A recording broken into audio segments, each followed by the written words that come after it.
get you to say 3 words, okay? I'm going to try to get you to say, no, I haven't.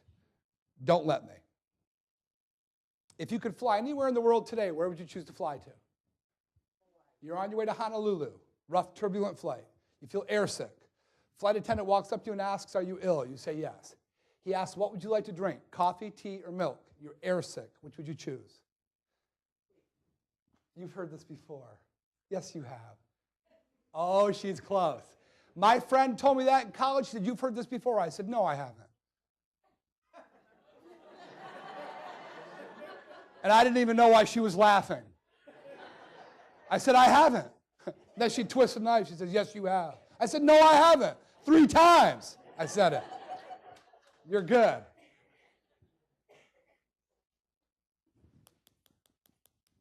Say 10.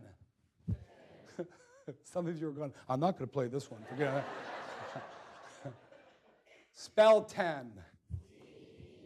What's an aluminum can made out of? I like the people who were sitting next to people who got it right. They went, tin aluminum. Yeah.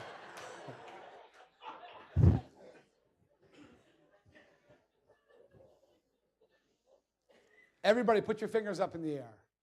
All right, touch your chin. That's your cheek, huh? Your chin's on there. I just watched a bunch of people go.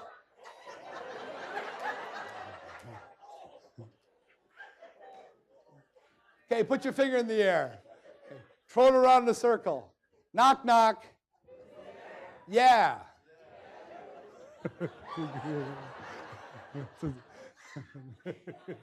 Stupid. Can you tell I used to teach elementary school a little bit? Yeah, it's fun. That's fun. What I'm trying to demonstrate is that the human brain ain't that hot. It's not.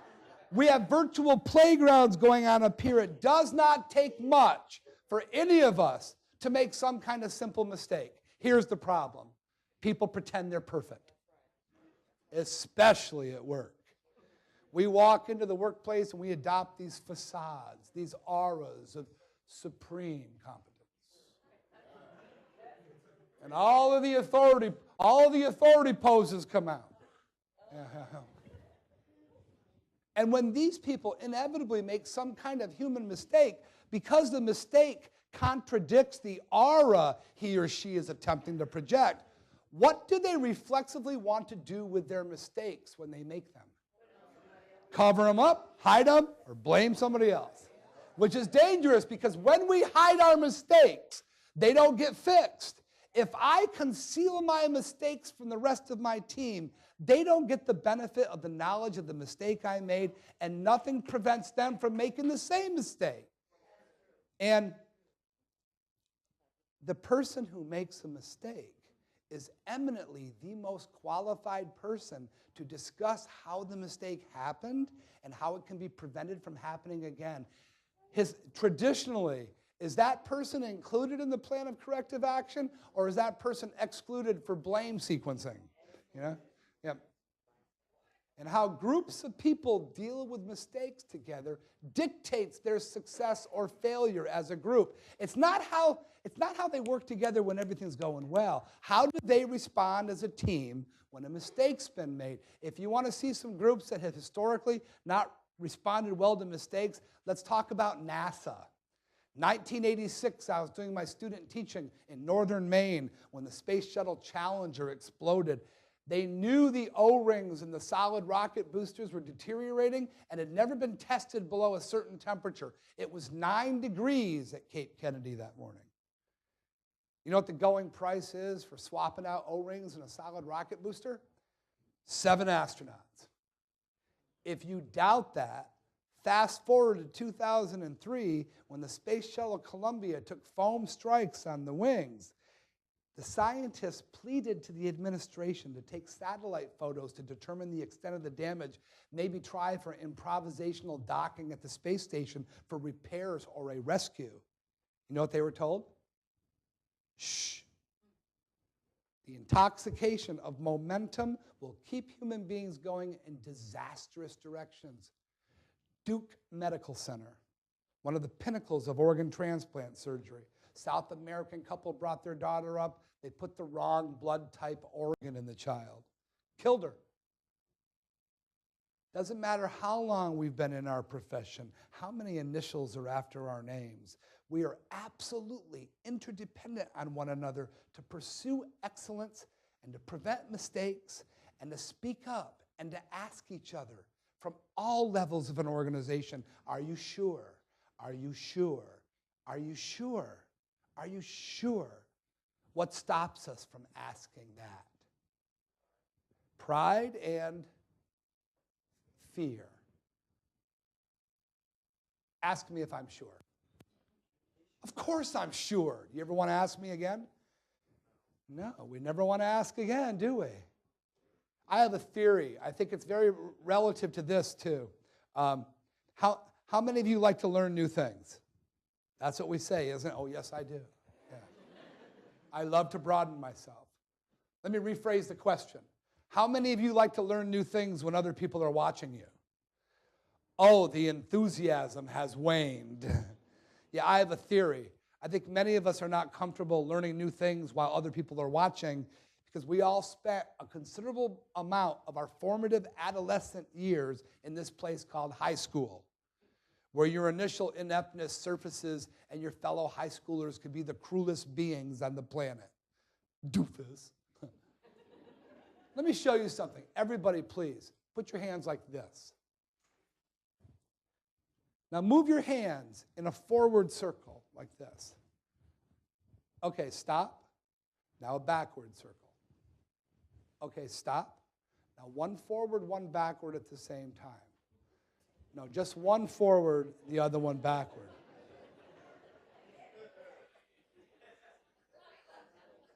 Very good. Those are both going the same way. That doesn't really count. It is circles. No, one forward, the other one backward. No, just one forward. The other. I just watched a lot of people just went like this. Yeah, I'll write a check and get somebody to do that for me. I don't think.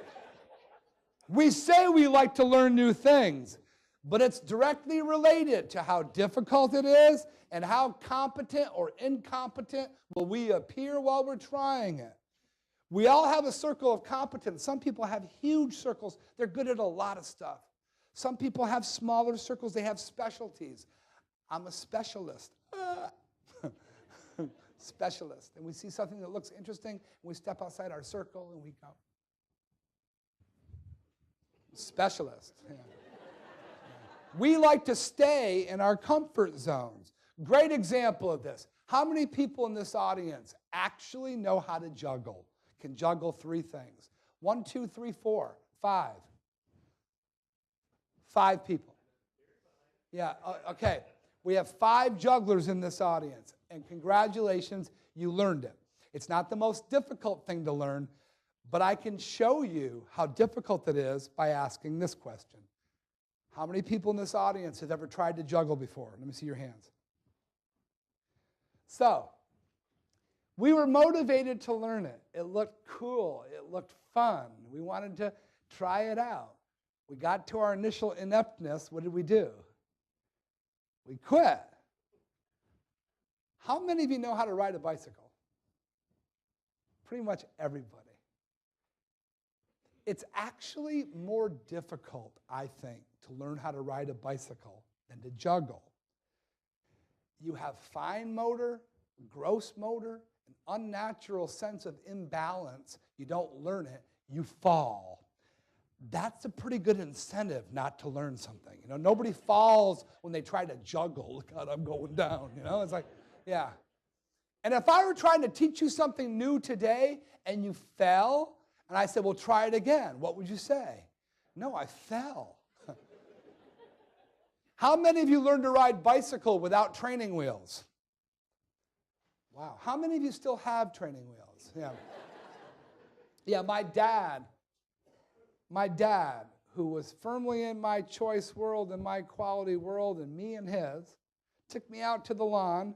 So if I fell, I wouldn't get hurt because I was on grass, held on the back of my seat, held on to my handlebars, walked alongside me and got it so I could ride a bicycle.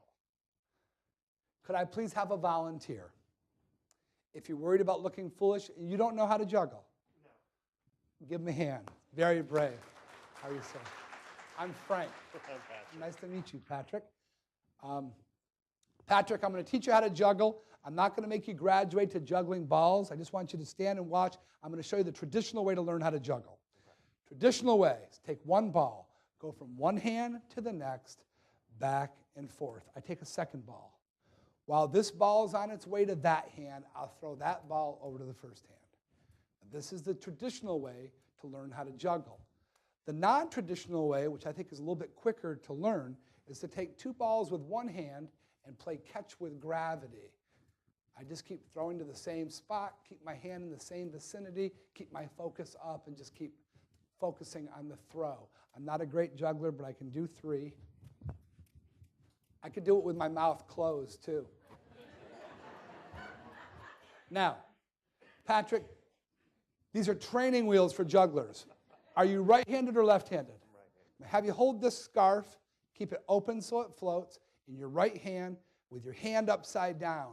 The reason why your hand is upside down is because you're going to flip it, get some separation, and then grab it with a downward motion.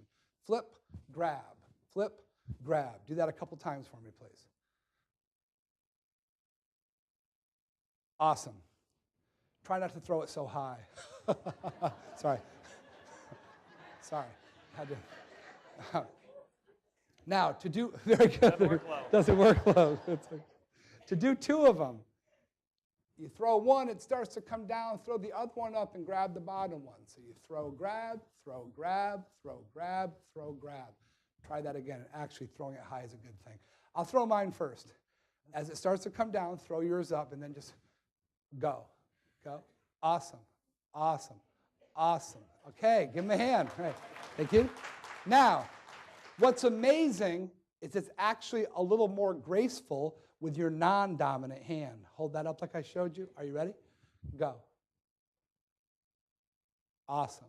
You can stop. Now, Patrick, you just totally learned how to juggle 3 things. Because here's what you just did. You did that. Well, it stuck to my fingers. You did this with your right hand, correct? And then you did this with your left hand. Now watch. Right, left, right, left. Throw, grab, throw, grab. One side, then the next. Throw, grab, throw, grab. Let's try it. You hear that? That's called empathy. They're, oh. Hold this one up too. Hold them up. I'll throw this one up in the middle. It's going to start to come down. You want to start with your left? Well, you said opposite. So doesn't matter. It doesn't matter. I'm going to throw this to the middle. Throw this one up in the middle and grab the green, and then throw that one up in the middle and grab the pink. One side, then the next. All right? Let's try it. Okay. Now left. Now right. You're juggling, Patrick. That's how there is to it. And for being my first volunteer, you get to warm up the workplace hat. That's for you. Give him a hand. Good job. How do I take the training wheels off? Good. Perfect. And you don't have to buy fancy juggling scarves to learn how to juggle. When you get home, 3 plastic bags, same thing. Throw, catch, throw, catch, throw, catch, throw, catch, throw, catch, and your family's going to say, where were you? Now, there's one place where we always have to learn new things in front of other people, and you know where that is? At work. We have new patients, new treatments, new equipment, new mechanical devices and lifts, new hardware, new software, new security measures, new HIPAA regulations, new documentation procedures. We always have to learn things in front of other people. And it might not be the most comfortable thing. Some people can learn things just like that. Some people at work pretend to learn new things and then hope they never have to do them. I want to explore this dynamic a little bit, but I need 3 volunteers, please. Would 3 people come down and help me, please? 3 volunteers. Yes, sir? Yes, ma'am? And yes, ma'am. Would you please come down? Awesome.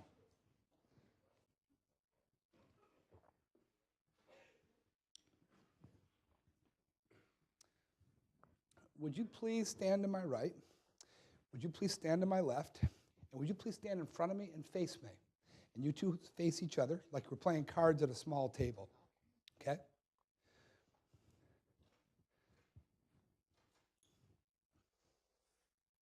there. They understood that I wanted them to pass this cup around in a circle with no verbal prompting whatsoever. That is sufficient sophistication. That was the application, the interview process. Now you work for me.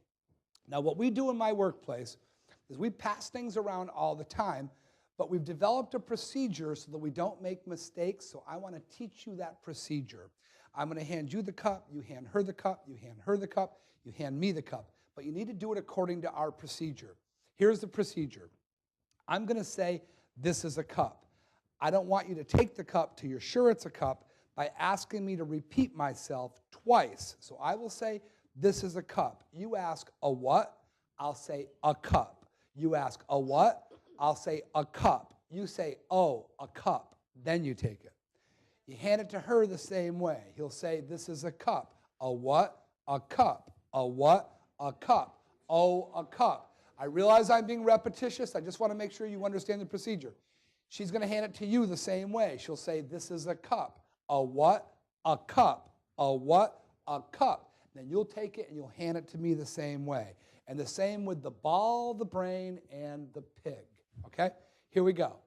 This is a cup. A what? A cup. A what? A cup. Oh, it's a cup. This is a brain. What?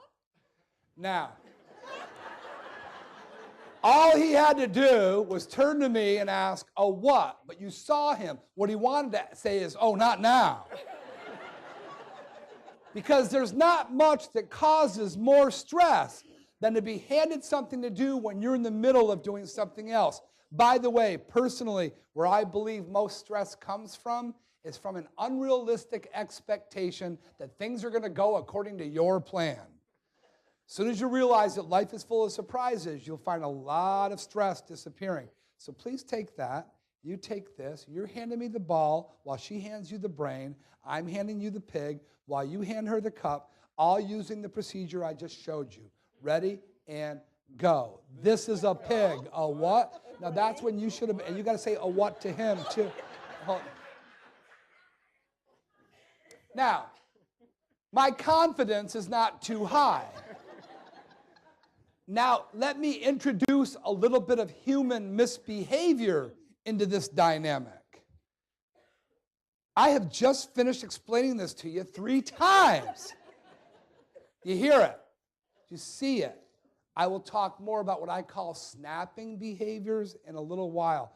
But if you take 2 things away from this morning's program, here's one. How are you, ma'am? Nice to see you. I just need to check your heart rate, okay? Learn to connect with the person in front of you before you go on to your agenda. You know, even if it's 2 clerks in a store, you can ask, what time did you guys start? Have you been busy? When you show people that you see people, you pave the way for a positive interaction, not just for you, but most likely for the people who follow you too. That's one thing. Here's the other one that I think is pretty important. I've worked for schools, hospitals, factories, businesses, associations. I've never had anyone say this to me. I care more about you than this task we're working on. This is difficult. One reason why it's difficult is nobody's looking at the person they're talking to. Because when I'm saying this is a pig, you're in the middle of saying, this is a cup. And when you turn back to her to ask a what, you'll be asking him a what, you'll be asking me a what, and we're talking to the back of people's heads, which makes it kind of awkward. Here's the other thing.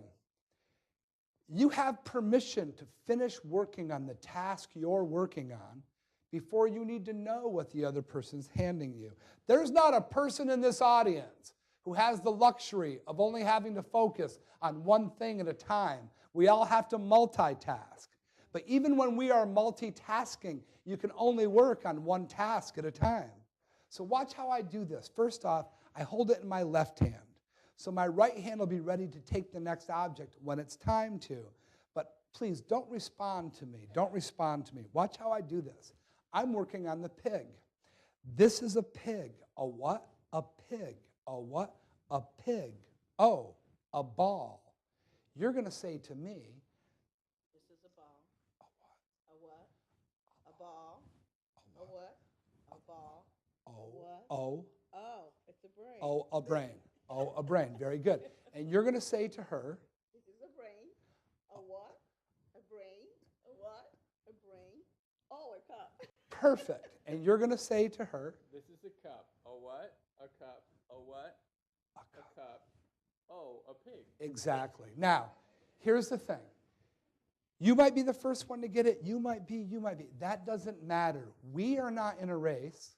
What matters is that we eventually learn how to do this in such a manner that we could teach other people to do it in the same manner. So we're going to follow the rhythm I set. Listen to my rhythm. This is a what, all at the same time. Okay, let's try it. You're coming this way. You're going ready, and go. This is a pig. A what? A pig. A what? A pig. Oh, a ball. You got to hold it out to her, okay? That's good. Try it again with your new object. Ready? And go. This is a ball. A what? A ball. A what? A ball. Oh, a brain. Very good. A little faster. Ready? And go. This is a brain. A what? A brain. A what? A brain. Oh, a cup. Keep going. Keep going. This is a cup. A what? A cup. A what? A cup. Oh, a pig. Give him a hand. That was awesome. That was the best ever. Thank you very much. This is going to sound extremely elementary, but it's really, really important.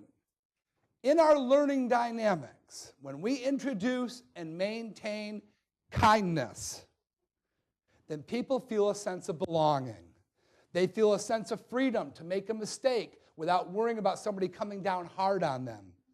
They feel a sense of power because they feel like they're part of a group where people care about them. A sense of belonging, a sense of freedom, a sense of power. Let's have a little bit of fun. I grew up with piano. My mom played piano. My sisters played piano. I grew up with rhythm and blues, rock, Elton John, Billy Joel. I like popular songs. Did you ever listen to some of the lyrics of popular songs? Some of them make you wonder, what was he thinking? For instance, Elton John's Benny and the Jets.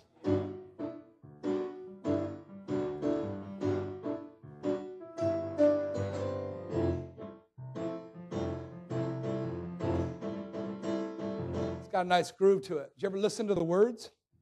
Hey kids, shake it loose together. The spotlight's hitting something that's been known to change the weather. We'll kill the fatted calf tonight, so stick around. Yeah, I don't want to miss that. You know that one song that Elton John does where he goes,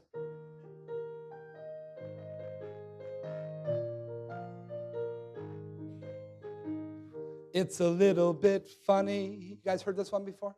You're like, oh yeah, keep going. I like that one. Yeah, great song. Except when I saw him do it in concert, he had glasses on this big. This changes the feeling a little bit. It's a little bit funny, this feeling inside. I'm not one of those who can easily hide. Duh. You got glasses on this big. What are you going to do, stand behind a tree?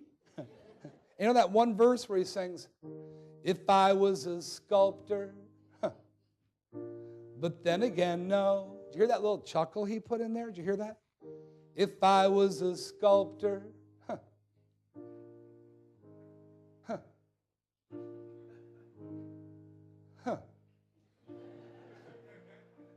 You think he ever experimented with other laughs just to see if it might work? Like, if I was a sculptor, but then again, no. Probably not. And for many years, Elton John was at the mercy of Bernie Taupin.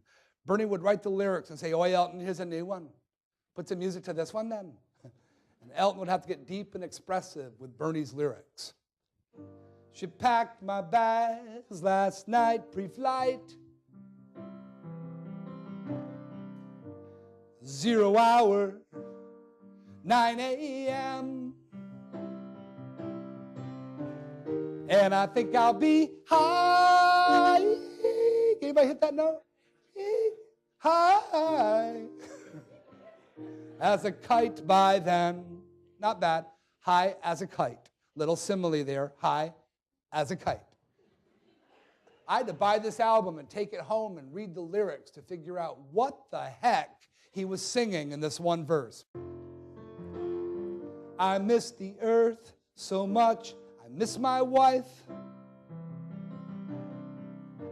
It's lonely out in space.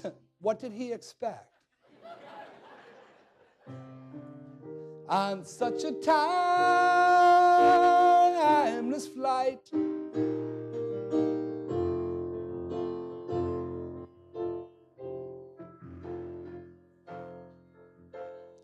and I think it's gonna be a long, long time till touchdown brings me round again to find I'm not the man that think I am at all. Oh no, oh no, I'm a rocket man. A rocket man. Na na na na na na na. Did you get that? Here, one more time. Rocket man. Na na na na na na na. Let me slow it down for you. Rocket man. Na na na na na na na. How about a la Bob Dylan? That'd be cool. Rocket man. Then the done the field of man. The raining man. Nay nay nay nay. Born in the rain. It's a here. It's a here. It's a here. Here.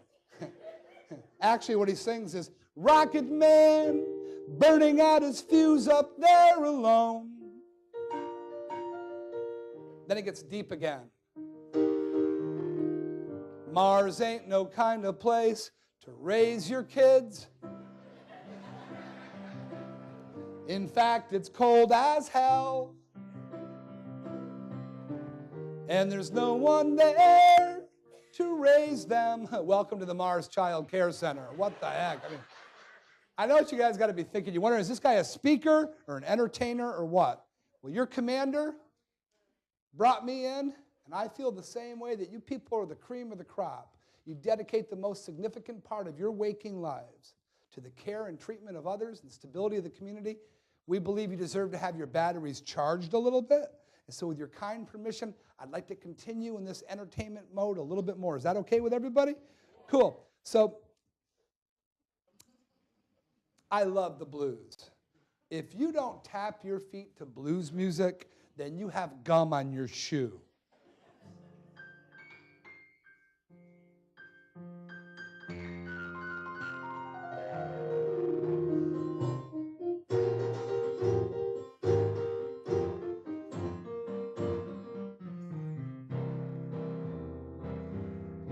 Something you need to know about the blues, though. Now the second line of a blues song is the same as the first. Yeah, the second line of a blues song.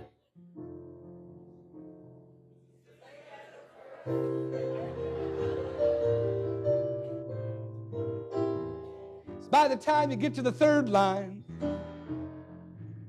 you can think of a rhyme.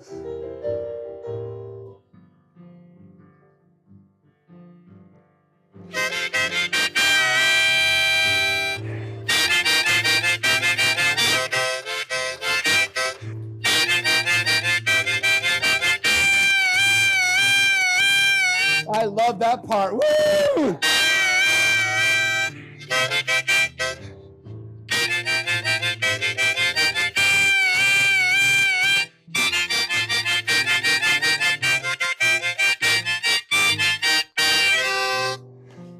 Well, baby, baby, it looks like it's gonna hail. Yeah, baby, baby, it looks like it's gonna hail. You better come inside, let me teach you how to jive and well. You gotta jump jiving, then you well, you gotta jump jiving, then you well, you gotta jump jiving, then you well, you gotta jump jiving, then you well, you gotta jump jiving, then you well away. Woo! Thank you. My mom used to pack my sisters off to school before I was old enough to go to school, but she'd still make me a brown bag lunch. She'd write Frankie on it, and I would go to pretend school under the piano. I would hold on to her leg and press my face up against the piano. She played Moon River or hymns from church. My mother's name was Faith. Still is. She worked in the school library. She taught church school. She tried to surround my life with music, culture, art, literature, books. My mom. My father is a passionate Italian. If I had to sum my father up in a gesture,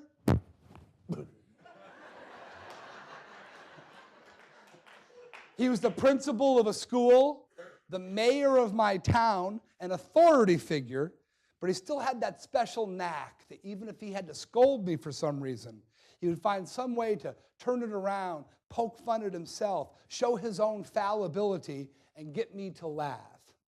Love my dad. We have a relationship based upon humor, respect, love, passion, anger. He used to do this thing.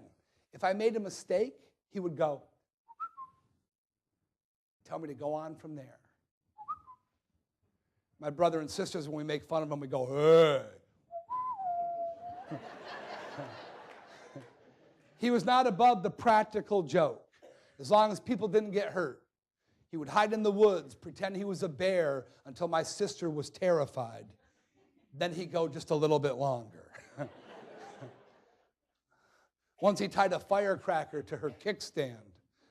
Oh yeah, so she walks up to her bike and goes, and you know when you're startled how your diaphragm contracts? That was not only permitted in our household, it was encouraged. She in turn would take it out on me. When I was 5, she was a cruel 11.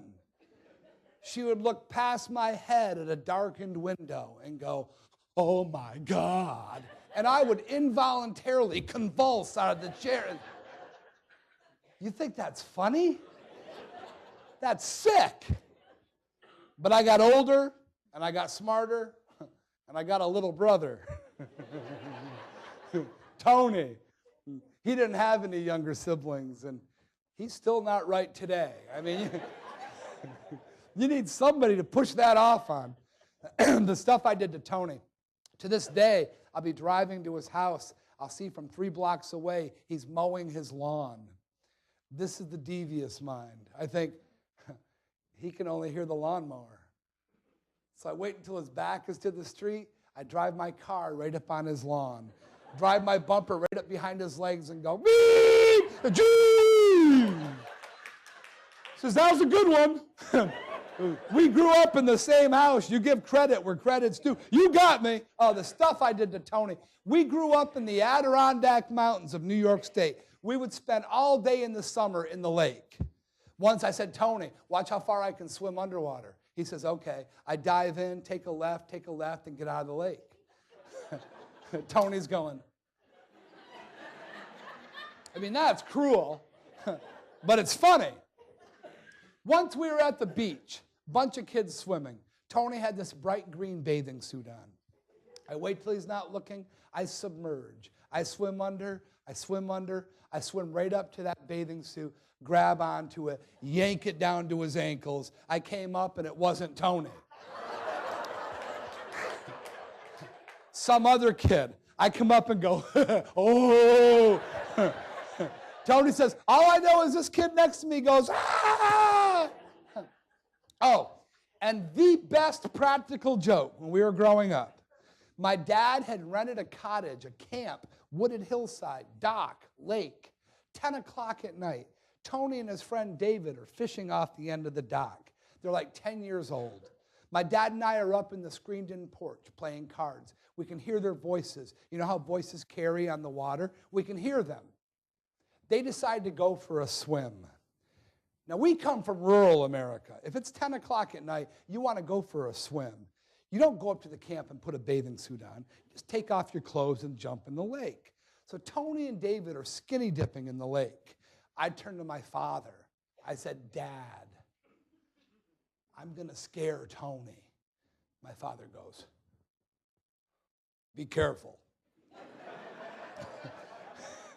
That's a cool dad, you know, that's permission. So I walk down through the woods back in this bay where they can't see me, silently slide my body into the water, swim out about 50 feet, take a right, and start bobbing my way towards Tony and David with nothing but my nostrils and my eyeballs above the water. I get about 10 feet away. I submerge and pull myself along the bottom right up until I can see their feet.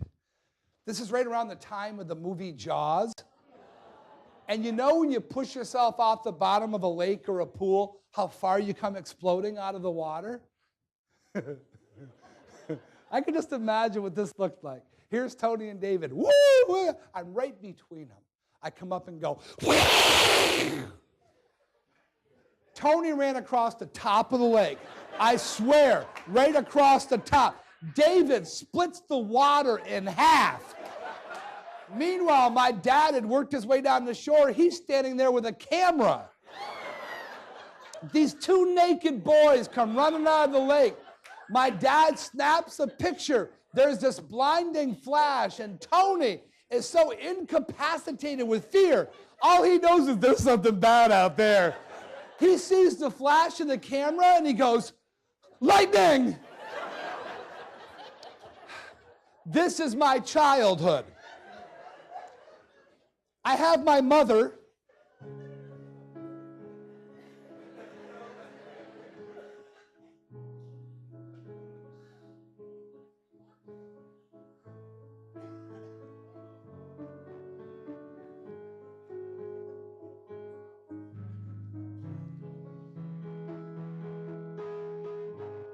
And I have my dad. Pull my finger. And believe it or not, it's had some effect on me. I still have a problem today where I come across someone who takes himself or herself too seriously, and something comes from nowhere and strikes my funny bone, and I laugh at inappropriate times. I get the giggles. I try to suppress it. It's worse. Church is the worst. If you start laughing in church, you're going to make one of two sounds. You're going to make this sound. You're going to make that sound where all the wind has left your lungs, but somehow your vocal cords got engaged. And when you breathe in, it goes, and people know you're laughing. Remember when we were little in church? Anything that happens out of the ordinary with people in front of you will get your attention. Somebody scratches his head.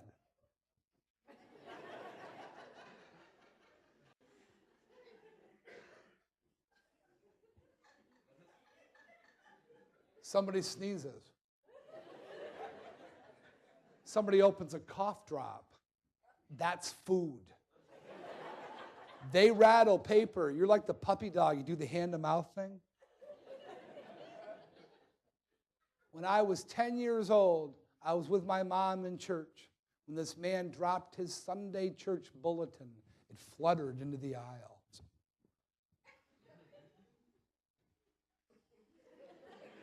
Oh, he's going for it. And he reaches out to get it, and it's just out of his reach. And he stretches, and he stretches, and he stretches his entire body, including, I guess, his intestines.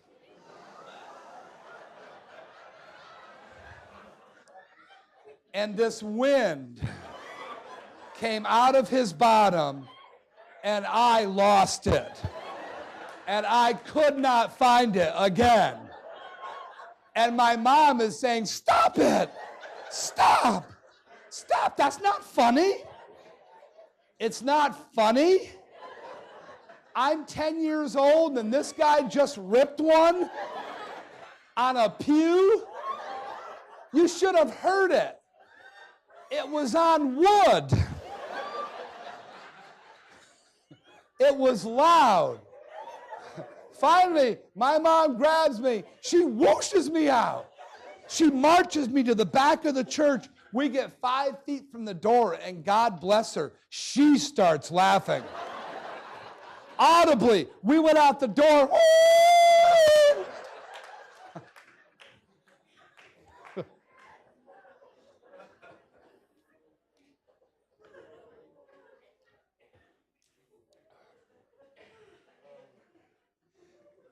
What happened next in my childhood, I did not see coming. I'm convinced most children this happens to, most of them don't see it coming either. When my mom and dad divorced, it blindsided my brother and I. My sisters were grown, but my mom took my brother and I, moved us 100 miles away to another town where we became outsiders. I failed math, I failed science, I dropped out of sports. My brother Tony could not bear to be around strangers. He had to spend most of his 6th grade in counselors' offices. That sense of belonging, freedom, power, and fun had been swept out from underneath us. And I'll tell you how easily it was remedied for me. A year and a half later, my mom remarried my awesome stepfather, who was active duty in the Air Force. We moved on to a military base where suddenly it no longer mattered that we were new kids. Because on a military base, they're all new. I had black friends, Latino friends, Guamanian friends, friends from Thailand, the Philippines. I made my first best friend since the divorce. His name was Mike McKinley from San Antonio, Texas. Everything he said had the accent on the first syllable.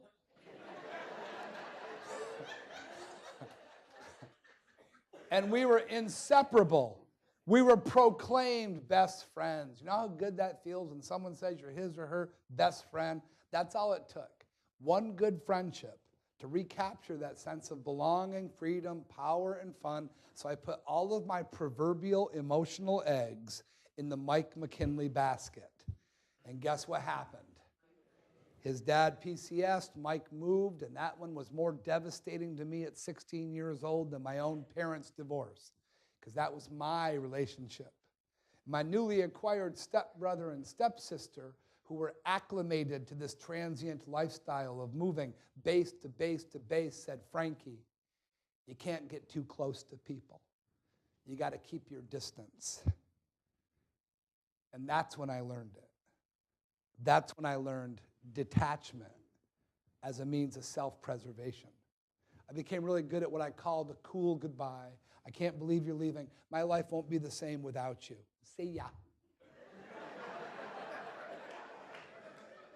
And all of a sudden, the relationships did not have the same depth or authenticity. But what I have learned about people, people who play it neutral, people who stay stoic and just kind of play it cool, like they go through life like they're at the poker table, these people do not seem very well equipped to appreciate other people's feelings.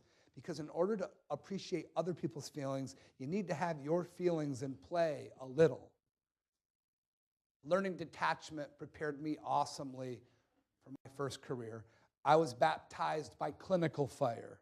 At the age of 18, I went to work side by side with doctors and military emergency rooms.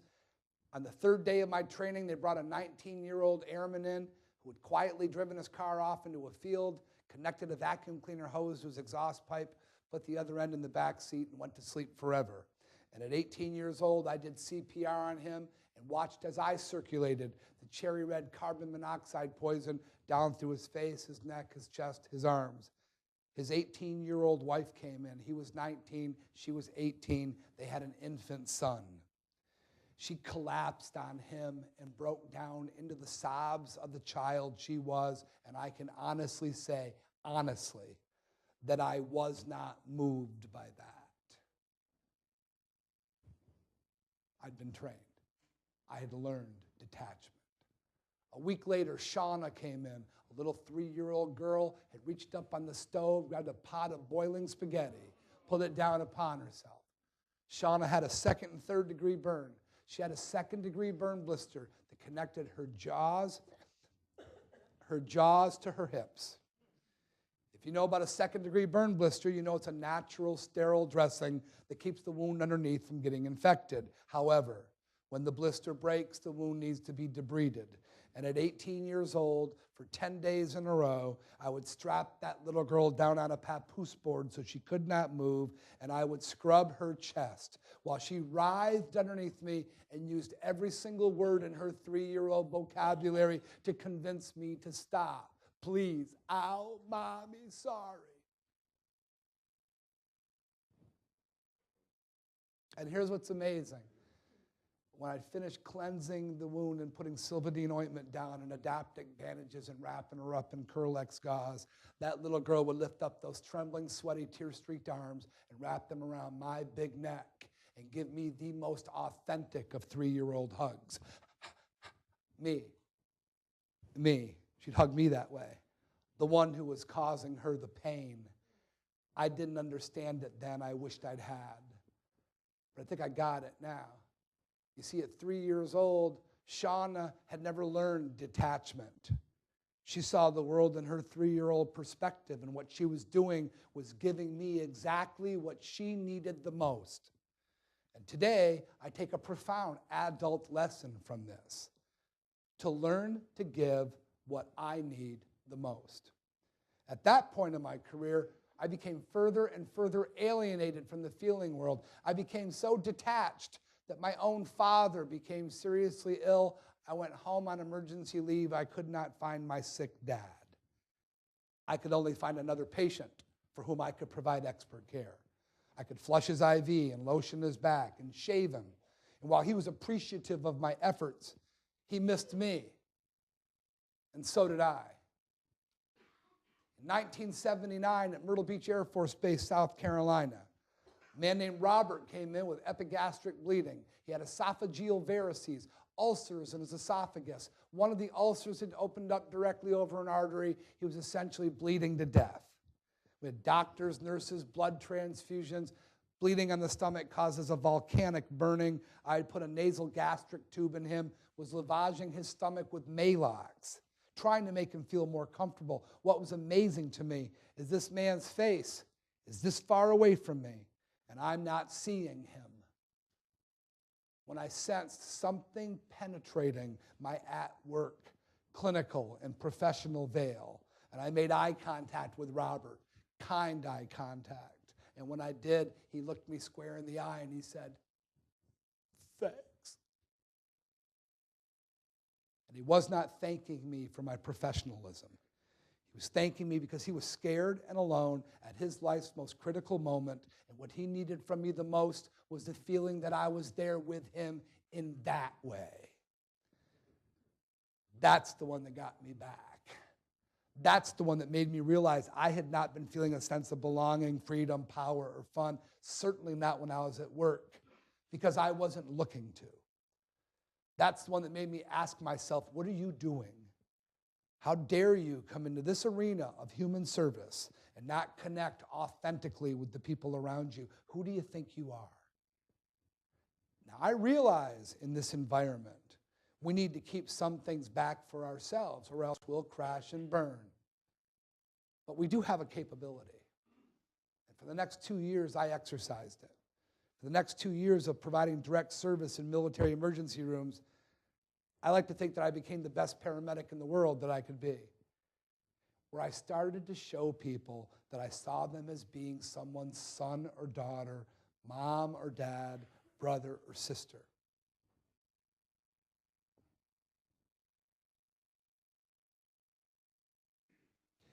About 5 years ago, my mom had the upper left lobe of her lung removed because of a cancer. We sat out in the waiting room, family vigil, for about 5.5 hours. And her surgeon came down into the waiting room, called out my stepfather's name. "Mr. Day? Mr. Day?" My dad raised his hand. He walked over to my dad, who was sitting next to me, and said, "Are you Mr. Day?" He said, "Yes." He said, "Would you please come with me?" He said, "Yes." And he stood up. And the surgeon walked my dad and I over to a waiting room. He said, "Would you please come in and sit down?" And my dad said, "Oh, God." He said, "Please, make yourself comfortable." And my dad was visibly shaken. He said, "The surgery went fine, sir."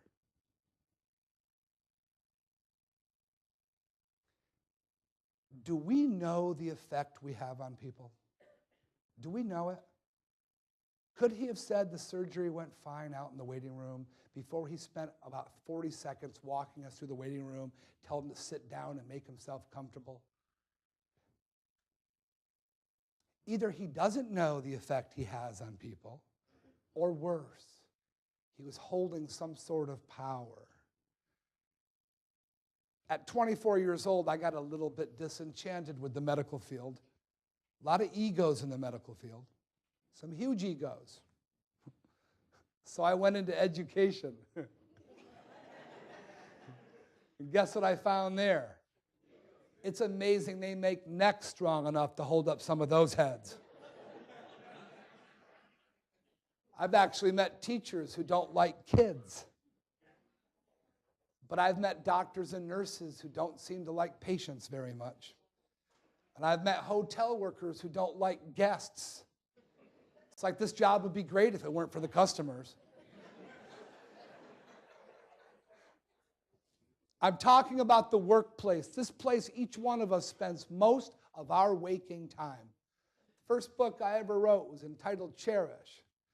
It's my personal prescription on how to find ways to make this place where we spend most of our time reflect the attitudes, the values, and the energies that we want in our individual lives. Cherish is an acronym. The C stands for connect. Show people their stories are important to you. You know, get out in the community and connect with people. If there's a deployment situation, find someone who can partially play the role of the deployed person and find what you can give to the community in ways of your own contributions. Remember the word game we played? What word goes with tree? Window. Poodle. What kind of flowers are on the table? We have the ability to lock on to people's stories and show them we do carry their hearts. They are part of our choice worlds. The H in cherish stands for humanize. We're human beings. We make mistakes. Sometimes we stop on green lights. Did you ever lock your keys in the car? If somebody says to me, I just locked my keys in the car, I'm not going to go, ugh. That's 7th grade. I'll say, I'll call AAA, I'll get a coat hanger, I'll be right with you. I've done that at least 5 times. I locked my keys in the car at a drive-through ATM at a bank. People look at me like, how?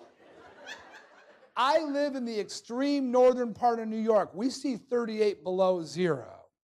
My window was frozen. It wouldn't go down. I opened the door and got out. I got my card. The door's in the way. I closed the door. I don't know why I pushed the button before I closed the door. The woman in the car behind me is full of empathy. She was like, the man behind her wasn't. He's like, I'll tell you what, I am very, very, very reluctant to ridicule a person when he or she makes a mistake because I know in the not too distant future, I am going to make a doozy. We need to make our environment safe for people to be human. The E in cherish stands for emote. Some people come to the workplace and show no emotion at all. I'm not human, I'm at work. I am on the clock.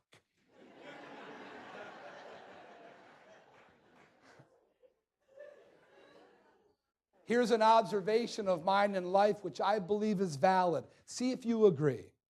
If I'm holding a 6-month-old baby and the baby's looking at me like this, and I can tell the baby's going to start crying, I'm going to employ some strategies to connect with this infant at this infant's level.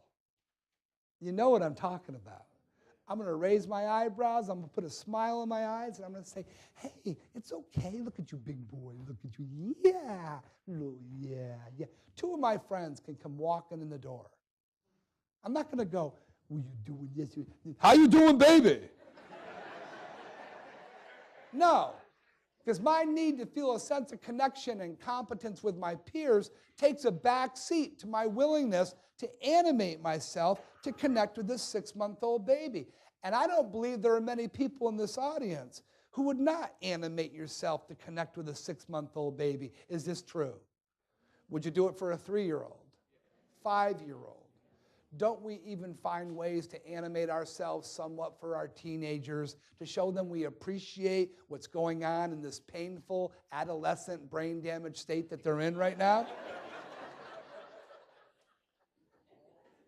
And do we not also animate ourselves for our elderly parents and grandparents in case there's some disability or dementia? We make things brighter to promote a connection. But do you know who we seldom animate ourselves for? For us. We get bubbly with a few, but we have a tendency to go through our days with this stoic, neutral. Nothing surprises me. I've been there, I've done it, I bought the t-shirt. I don't think people realize how intimidating neutrality can be. If you were telling me a story from your life that was important to you, and the whole time you were talking to me, I looked at you like this, you'd never want to talk to me again. Warm it up. When we put warmth and smiles on our faces, we let people know that we like being with them. If we don't like being with them, fake it. I'm not kidding. I taught high school for 4 years. There were some students who I did not particularly care for, but I felt a professional, great definition, to perform at a constant despite distractions. I felt a professional obligation to put this on for the kids, a human service obligation to put this on. And from doing that, some of those kids who I didn't care for brought out parts of themselves that I would not have seen had I not been like this. And what they showed me made it so that I adored them. We can bring out the best in each other. The R in cherish stands for recognize. Learn to give recognition with specificity. Don't just say good job. Tell people what they did well and why you liked it. For instance, ma'am, I cannot thank you enough for the attentiveness and the responsiveness that you've given me through this whole program. You have inspired me to do well for everybody. I thank you very much for being here. These people are lucky to have you. Learn to say things like that to each other. We're not good at it. We're afraid someone's going to think we're being a sycophant, S-Y-C-O-P-H-A-N-T. It's the polite word for a suck-up, a brown-noser, a bootlicker. People will always misjudge kindness. Somebody said to me once, Frank, you're just nice to people so you'll get on their good side and they'll like you. I went, yeah. When did we decide that's not cool? Oh, I know where. You know where? High school. We're not in high school. We are in our lives. We owe it to ourselves to make them reflect warmth, kindness. Which brings me to the I and the S. The I and the S stand for illegalized snapping. People bark. They get curt. They get short. Sir, you could be my boss. I don't believe you would speak to me this way. But if you're my boss and you say to me, just do it, it works. I will say, yes, sir. But you know what you're going to get afterwards. Afterwards, am I done? Am I done? And what have I done to their moment? What have I done to affect the quality of their next communication within this healing environment? And it's going to bring me out the door, and it's going to grab onto my steering wheel, and it's going to drive me home through pedestrian traffic. I'm not kidding. It's going to be with my family. It's going to eat my supper for me. It might let me fall asleep at 10 o'clock at night, but it's going to wake me up at 1 o'clock in the morning and be right there. Cracking the whip breeds resentment, and we need to keep that out of this place where we spend most of our waking time. Womack Army Medical Center. It's not the building, it's not the signage, it's you. We can find a constant at which to perform where people know they're in good hands if they're with us.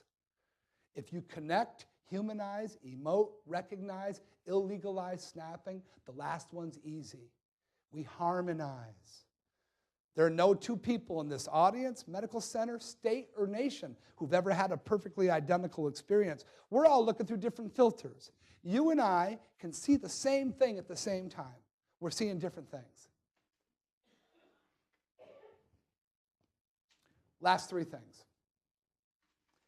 The goal is not to treat other people the way you like to be treated. And the first time I read that, I did the Scooby-Doo thing. What's the golden rule? Treat other people the way you like to be treated. We can take it a step further, and we can treat other people the way they like to be treated. Meaning I can treat you the way I like to be treated, but that may not be the way you like to be treated. So all I have to do mostly to find out how she likes to be treated is to close this thing and open these and open this a little bit and try to find out what's her personal style. And then, as a demonstration of respect, I will attempt to modify my personal style to make myself more appealing to her. The willingness to modify your own personal style for another person is at the heart of excellent human service. Last two things. George Bernard Shaw said, masters in the art of living know no clear distinction between their work and their play, their labor, their leisure, their education, or their recreation. They hardly know which is which. They simply pursue their visions of excellence in everything they're doing and leave others to determine whether they are at work or at play. To themselves, they always seem to be doing both. And Henry David Thoreau said, to affect the quality of the day, that is the highest of arts. I hope that I've affected the quality of your day. I thank you very much for having me with you. Thank you very much. Thank you very much. Thank you. Thank you. You guys are awesome. Thank you very much.